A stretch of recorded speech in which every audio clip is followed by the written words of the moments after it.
अब जबकि भारतीय वजीर खारिजा सिफारती महाज पर मुकम्मल नाकाम हो चुके हैं। बहुत बड़ी खबर पाकिस्तान से आ रही है। तो मोदी सरकार ने अपनी रिवायत के मुताबिक नाकामी का बोझ दूसरों पर डालकर मसले का हल निकालने की कोशिश। जहां लश्कर तैयबा का टॉप कमांडर सैफुल्लाह मारा गया है। तौबा तौबा तौबा तौबा। सिंध प्रांत में हुए हमले में आतंकी सैफुल्लाह को ढेर किया गया है। तो जश्न मनाया जाए। साल 2008 में नागपुर में आरएसएस मुख्यालय में हुए हमले का वो मास्टरमाइंड था। वाह भाई वाह। एक बड़ी इंपॉर्टेंट न्यूज है जिसको पाकिस्तान मास्टरमाइंड जो हाफिज सईद के मेन एक जो सपोर्ट मैन था उसको कराची में जब वो कत्ल कर दिया गया है। यहाँ से आगे अब पाकिस्तान के लिए क्या ऑप्शंस बाकी हैं और क्या बेहतर ऑप्शन होगा यहाँ से आगे फिलहाल?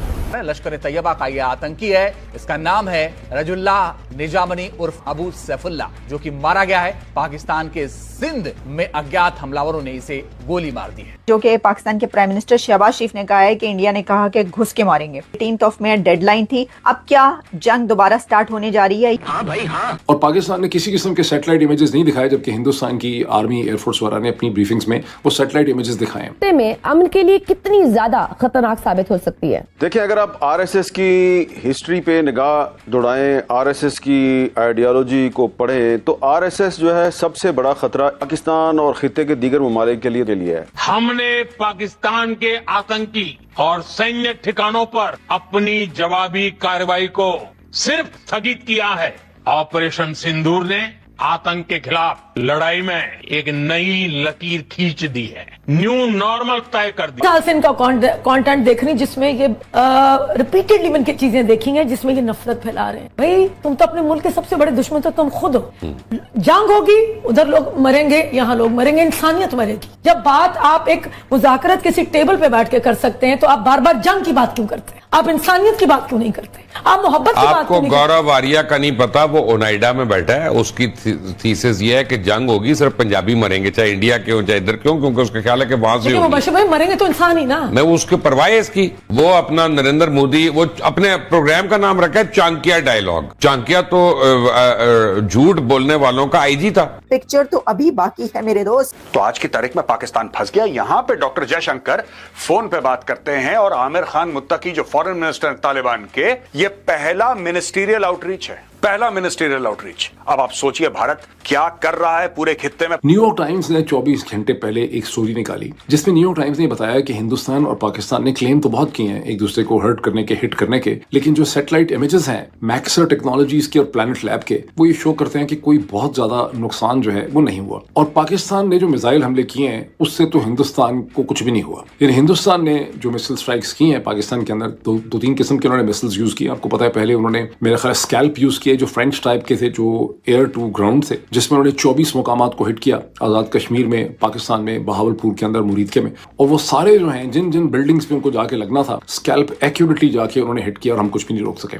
उसके बाद उन्होंने ब्राह्मोस यूज किए जो रशियन और इंडियन ताउन से इश्तराक से बने, और उन्होंने जहां जहां वो मारना चाहते थे खासा प्रिसाइजली उन्होंने हिट किया। और पाकिस्तान ने किसी किस्म के सैटेलाइट इमेजेस नहीं दिखाए, जबकि हिंदुस्तान की आर्मी एयरफोर्स वाला ने अपनी ब्रीफिंग्स में वो सैटेलाइट इमेजेस दिखाए। बहरहाल New York times did not rely upon दो सैटेलाइट इमेजेस। उन्होंने अपने सैटेलाइट इमेजेस लेके अपनी स्टोरी में दिखाए हैं और वो मैंने देखे हैं बहुत गौर से।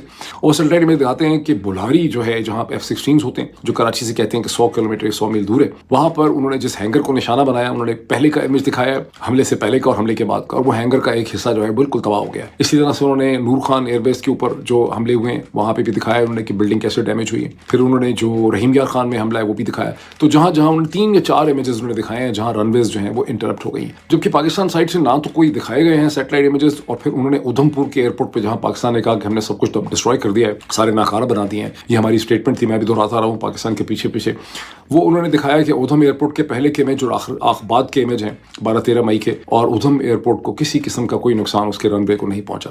अब इसका क्या मतलब है? इसका मतलब है कि पाकिस्तान ने जो मिसाइल मारे हैं उनका इम्पैक्ट नहीं हुआ, वो एक्यूरेट भी नहीं होंगे, और ये कंप्लेन पहले भी थी कि मिसाइल हमारे एक्यूरेट नहीं है, तो उससे कोई खास नुकसान नहीं हुआ। अब ये वो बेसिकली सच है जिसको बोलने पे यहाँ पे हमारे यहाँ साइबर क्राइम के इल्ज़ाम जो है लग जाते हैं। इसकी बॉटम लाइन क्या है सारे एनालिसिस?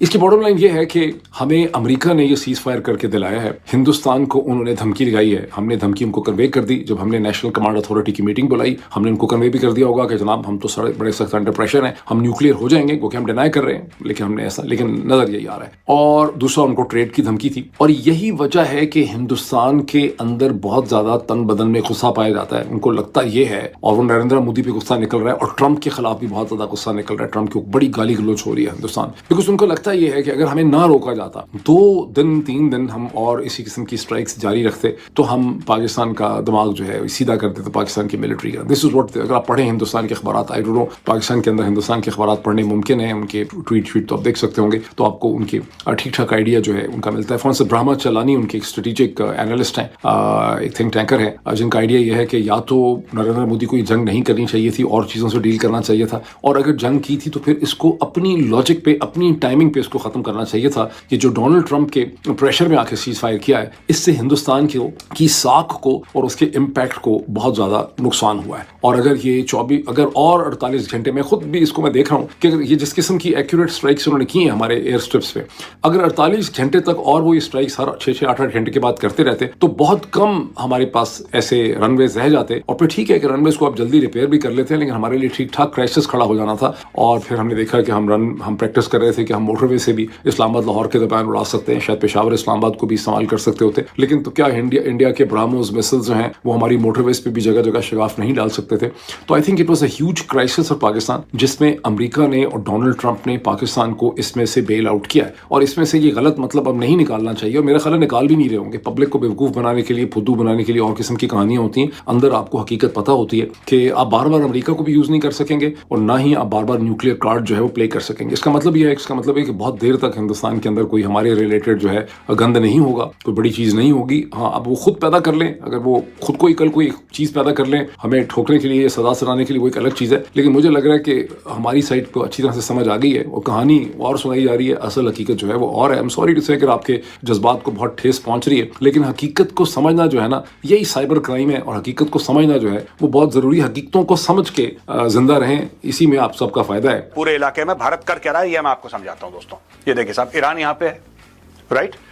और अगर आप इस इलाके को देखें अफगानिस्तान, तो पाकिस्तान, अब देखो यहां से ये पाकिस्तान है, लिटरली दिस इज पाकिस्तान, ठीक है। अगर आप ये देखें यहां पे भारत है, ये अफगानिस्तान है। मैं अक्सर सैंडविच की बात करता हूं, मैंने कई बार प्रेजेंटेशन दिया, मैंने सैंडविच की बात करी। ये पाकिस्तान का बन रहा है डिप्लोमेटिक सैंडविच, ठीक है। भारत, अब आप देखिएगा अगले 90 दिन के अंदर भारत की अनाउंसमेंट, ये वीडियो आप सेव कर लीजिए और आपको पता लग जाएगा, ये आएगी अनाउंसमेंट एक एक करके अफगानिस्तान के लिए। अफगानिस्तान में ये इन्वेस्टमेंट हो रही है, अफगानिस्तान में ये इन्वेस्टमेंट हो रही है, अफगान लोगों के लिए ये कर रहा है भारत। दुनिया भर की चीजें अब अफगानिस्तान के साथ जो दोस्ती है वो टॉप गियर में जाएगी। टॉप गियर में थी पहले भी, मैं आपसे ये नहीं कह रहा, लेकिन अब और उस पर तवज्जो दी जाएगी। बिकॉज वी वॉन्ट, क्यों? Is it because of Pakistan? May be, but also because we want to give due importance to the Afghan people. हमारी दोस्ती आज की नहीं है, हमारी दोस्ती बहुत पुरानी है अफगानिस्तान के साथ। तो we want to give due respect, we want to give due importance to the Afghan people. हम उनको इज्जत देना चाहते हैं, और इज्जत आप कैसे देते हैं? जब आपके रिश्ते और गहरे होते हैं, आप ऐसे इज्जत देते हैं। ये सब होने वाला है दोस्तों, यहाँ पे इन्वेस्टमेंट भारी मात्रा में होने वाली है। खैर, पूरा वीडियो आपने देख लिया। वीडियो देखने के बाद आपकी क्या राय? कमेंट सेक्शन आपका, आप भी कमेंट करके अपनी राय रख सकते हैं। आप लोग अपना ख्याल रखें। आपका भाई आपके लिए पाकिस्तान से रिलेटेड वीडियो लाता रहता है। जय हिंद, वंदे मातरम, जय श्री राम, जय श्री राम, जय श्री राम।